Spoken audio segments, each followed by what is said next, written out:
Здравейте, приятели! Днес ще пробваме ето този шоколад на лавабер. Вече се е разтопил. С ето това. Взимаме една вилица и ще го пробваме. Може вие да го пробвате и аз ще ви чакам да видим заедно реакцията. Но, 2, 3.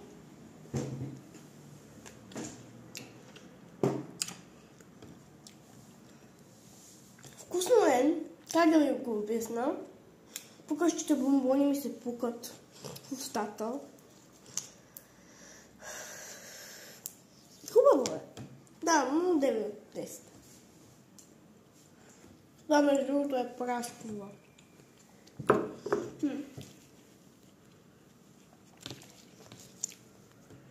Ставихме го ето там да се поразтопи.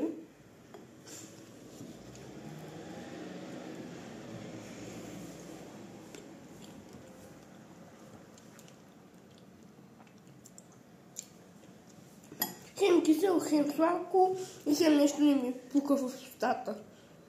Странно е. Пробайте го живо дома. Чао!